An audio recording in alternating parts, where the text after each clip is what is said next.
आज ऑनलाइन कक्षा में टेंस में हम अध्ययन करेंगे आगे फ्यूचर टेंस का तीसरा भाग फ्यूचर परफेक्ट टेंस, यानी इसमें जो कार्य भविष्य में हो चुके होंगे उसके बारे में वर्णन किया होता है।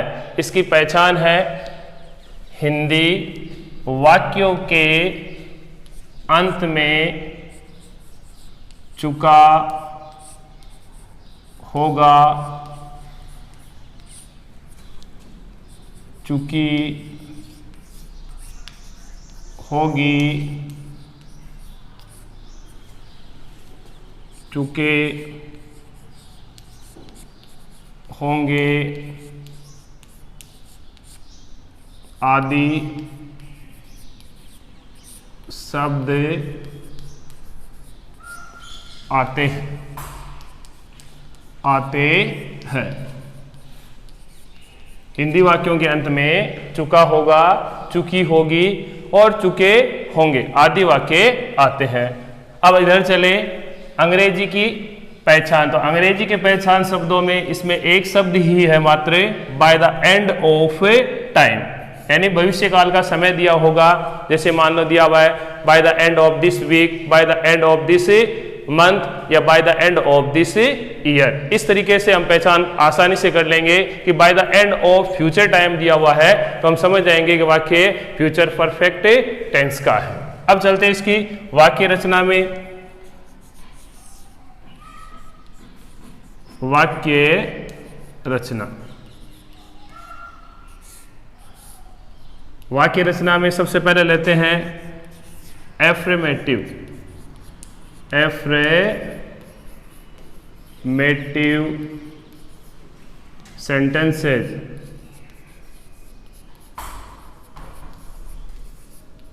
एफ्रेमेटिव सेंटेंसेस, इसमें रूल है सब्जेक्ट प्लस विल या shall plus have plus verb की थर्ड फॉर्म और प्लस ऑब्जेक्ट। सहायक क्रिया होगी इसमें विल शैल के साथ प्लस हैव जुड़ा हुआ होगा। ध्यान रखना है आई और वी के साथ हमें शैल का प्रयोग करना है और बाकी सभी कर्ताओं के साथ हमें विल का प्रयोग करना है। अब चलते हैं इसके वाक्य निर्माण में। तो वाक्य बनाकर देखते हैं। सबसे पहले लिया हमने, मान लो कोई वाक्य, मैं पुस्तक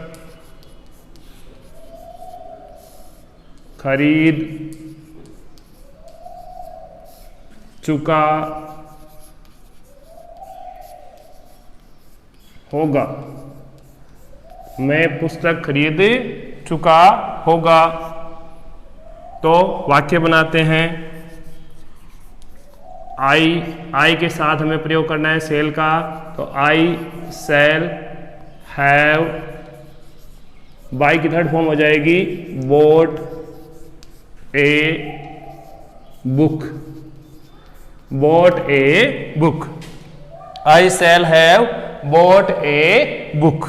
अब वाक्य बनाते हैं दूसरा, वह उसे कहानी कह चुकी होगी। वह उसे कहानी कह चुकी होगी। तो सी, अब इसके साथ आएगा will, she will have, tell की थर्ड फॉर्म हो जाएगी told, she will have told him a story, she will have told him a story. वाक्य नंबर 3 लेते हैं। बच्चे उसका पीछा कर चुके होंगे। बच्चे उसका पीछा कर चुके होंगे। तो आंसर हो जाएगा चिल्ड्रेन विल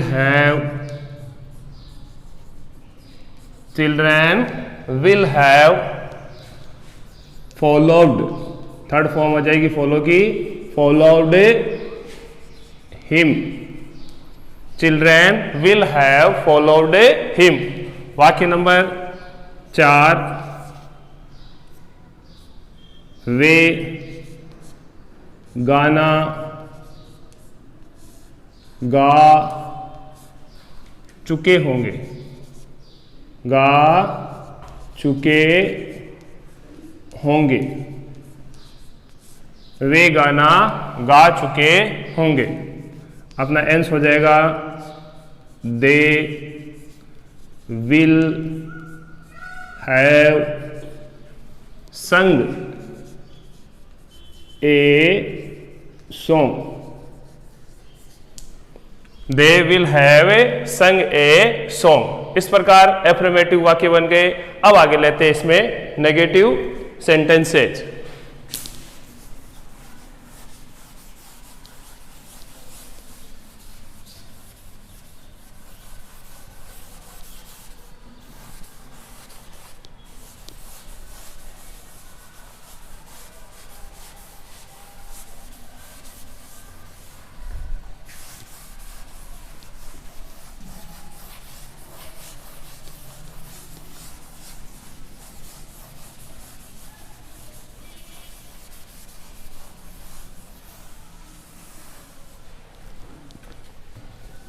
तो अब हमने लिया नेगेटिव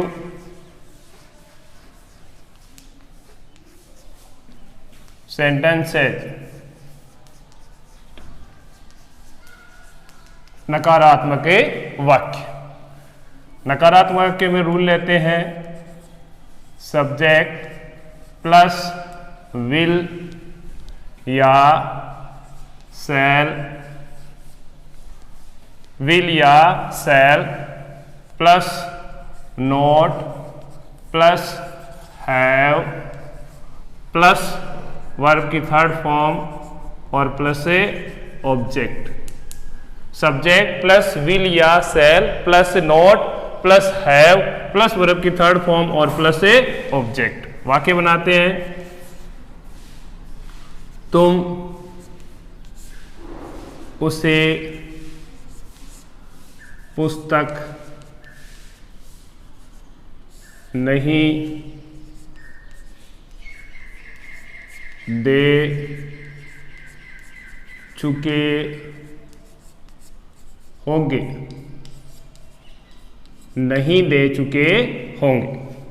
अब एंस बना देते हैं, तो you will not have, you will not have given him a book। दूसरा वाक्य है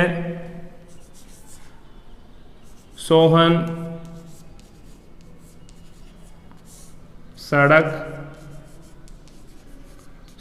सड़क पार नहीं कर चुका होगा, कर चुका होगा, कर चुका होगा। तो आंसर हो जाएगा Sohan will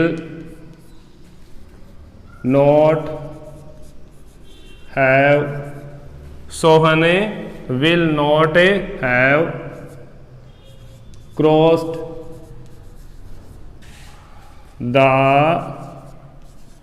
road। Sohan will not have crossed the road। तीसरा वाक्य है वह अपना घर नहीं सजा चुकी होगी, चुकी होगी। तो she will not have decorated, सजाना, decorated स्त्रीलिंग है इसलिए हर हाउस, हर हाउस। वाक्य नंबर 4, वे यहाँ आराम, वे यहाँ आराम नहीं कर चुके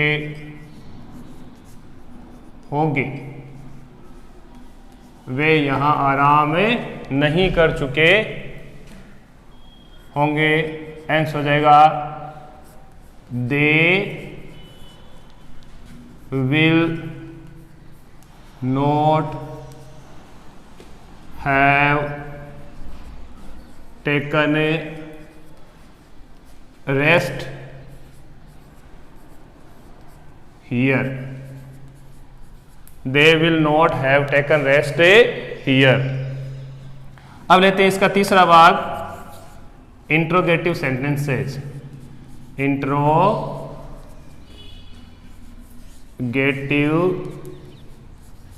सेंटेंसेज यानी प्रश्नवाचक वाक्य। तो प्रश्नवाचक वाक्य में अपना रूल हो जाएगा WH प्लस विल या शैल, अब प्लस सब्जेक्ट आएगा पहले, subject plus have plus verb की थर्ड फॉर्म और प्लस ऑब्जेक्ट और प्रश्नवाचक निशान। वाक्य हमने लिया 1 नंबर, क्या वह उसे याद कर चुका होगा, कर चुका होगा। क्या वह उसे याद कर चुका होगा। आंसर बन जाएगा अपना will he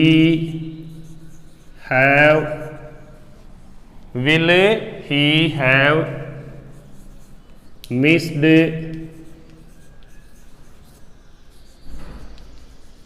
him, will he have missed him, interrogative sign. दूसरा वाक्य लेते हैं, क्या तुम film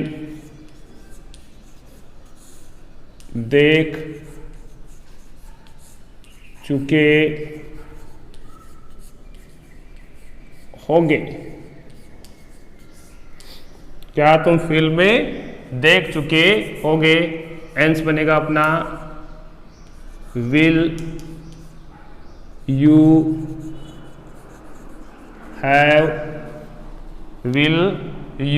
have watched A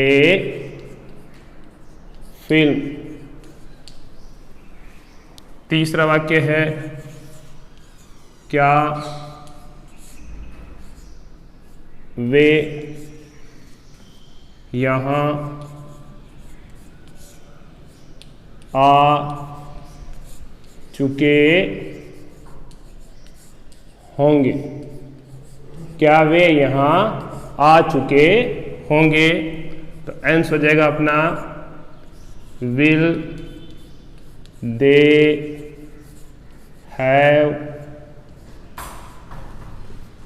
come here, come की थर्ड फॉर्म वापस से कम ही होगी, तो will they have come here. वाक्य नंबर 4, वह अपना जन्मदिन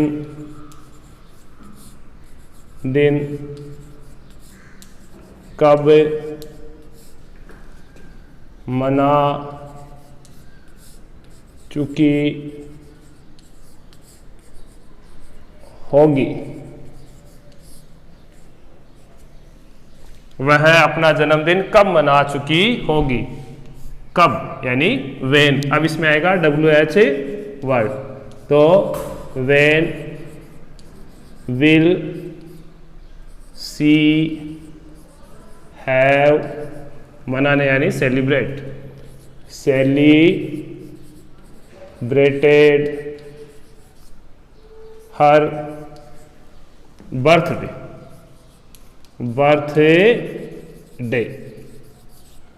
प्रश्नवाचक के निशान। तो when will see have celebrated her birthday, वह अपना जन्मदिन कब मना चुकी होगी। इस तरीके से अपने वाक्य आसानी से बन जाएंगे और आप अभ्यास करके अधिक से अधिक वाक्य बना सकते हो।